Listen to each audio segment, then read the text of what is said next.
Nah, yang kelima yang mungkin nggak pernah kita bayangkan adalah akan terjadi shutdown of modern technology.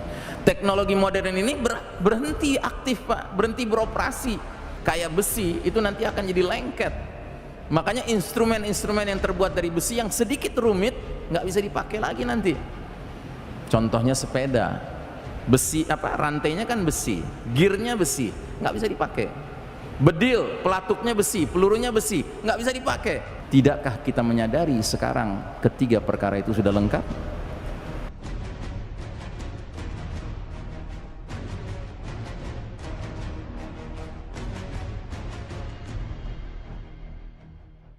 Sambil kitanya harus punya rencana. Kitanya kemana? Ya kita harus hijrah, Pak. Kan Nabi dulu hijrah, ya kita juga harus hijrah, Pak. Nah, kira-kira kita hijrahnya kemana? Ya kita hijrah ke tempat pemimpin kita bakal muncul. Pemimpin kita siapa?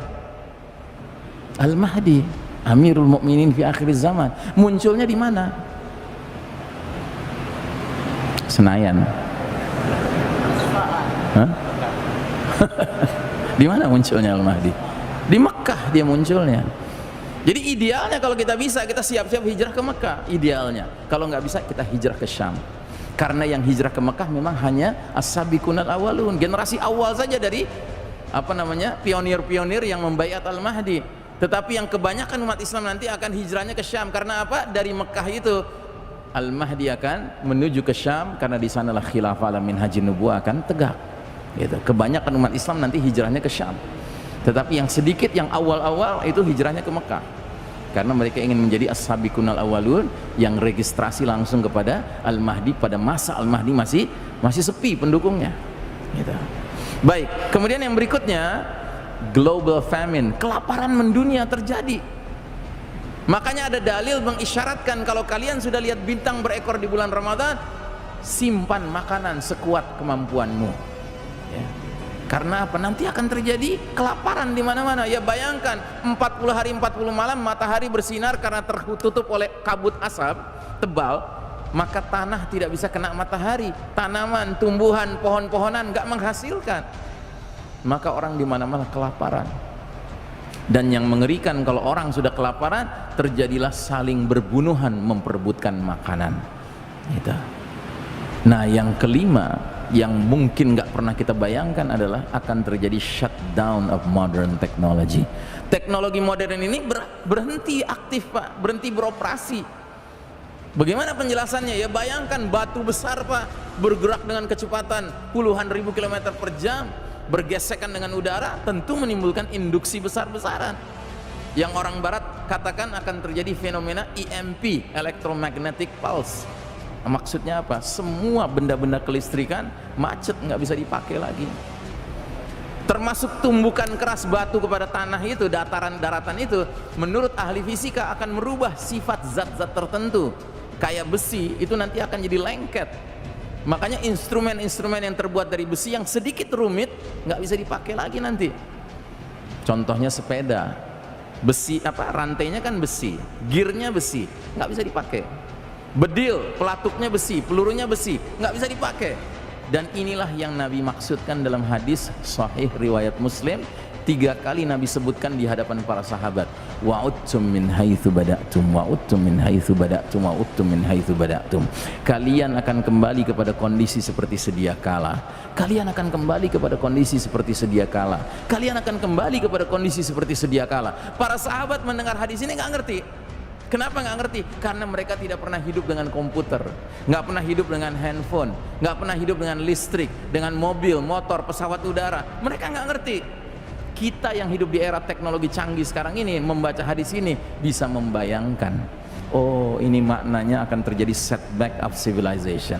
Peradaban bakal mundur ke belakang lagi. Makanya hadis-hadis tentang peperangan di akhir zaman mengisyaratkan Al-Mahdi dan pasukannya berperang dengan tombak, dengan pedang, dengan panah, berkuda lagi. Ya. Nah, jadi saudaraku rahimakumullah, Syekh Mubayyad dalam kitabnya Ensiklopedia Akhir Zaman mengatakan shutdown of modern technology tidak buruk bagi umat Islam, malah dia berkah bagi umat Islam. Kenapa? Karena dia berlangsung di seluruh dunia. Anda tahu nggak? Kita orang Indonesia ini, Pak, lebih mampu bersabar kalau mati lampu daripada orang-orang di London, di New York, di Tokyo, Pak. Mereka di sana kalau udah mati lampu 5 jam, Pak, oh udah panik, Pak. Bursa efek macet, ya kan? Kalau kita kan alhamdulillah sering dilatih sama PLN kan, mati lampu sekian jam kita sabar. Kita tinggal panggil anak cucu, kumpulin, ayo store hafalan, nah, gitu ya kan? Kita tahu harus berbuat apa, nggak panik kita. Nah, jadi Syekh Mubayyad mengatakan shutdown of modern technology, it's not bad for the Muslims, it's good for the Muslims, bagus malah buat umat Islam. Kenapa? Karena begitu dia terjadi, umat Islam bisa istirahat. Istirahat dari apa? Dari perlombaan mengejar ketertinggalan di bidang teknologi menghadapi barat kafir. Sebuah perlombaan yang pada hakikatnya nggak akan pernah bisa kita menangkan, Pak. Kenapa? Karena barat kafir nggak rela kita memenangkannya. Jangankan memenangkannya, Pak, setara dengan mereka aja nggak boleh. Buktinya apa? Putra-putra muslim yang cemerlang otaknya, kalau belajar ke Amerika, belajar ke Eropa, itu nggak diizinkan pulang, Pak. Dikasih warga negara setempat. Brain drain, Pak, disedot, Pak, pikirannya. Nggak boleh bermanfaat buat negeri-negeri muslim. Kalau ada sebuah negeri muslim punya gagasan bikin pembangkit tenaga listrik nuklir, wow, dipersulit, Pak, termasuk PBB mempersulit gitu. Kenapa? Mereka nggak mau negeri muslim maju di bidang teknologi. Akhirnya apa yang Allah lakukan? Allah shutdown aja teknologi ya. Kalau sudah di shutdown, Pak, kita dengan barat kafir menjadi setara, Pak.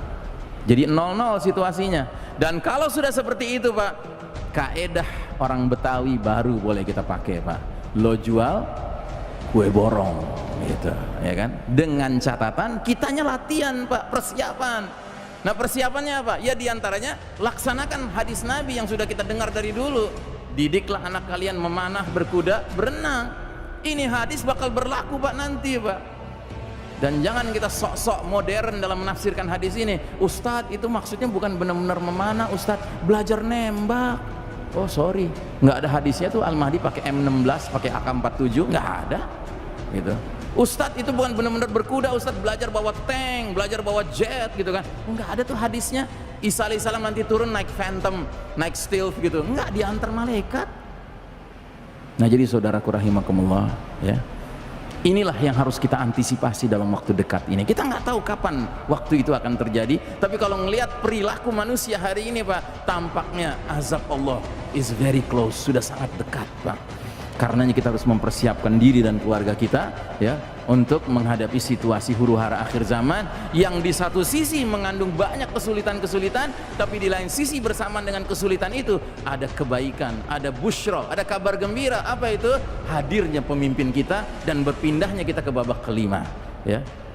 Ini yang harus kita sadari, Pak, bahwa ajaran Islam adalah ajaran yang menginginkan kita ini optimis dengan kabar-kabar gembira, tapi nggak sampai melupa menjadi lupa daratan.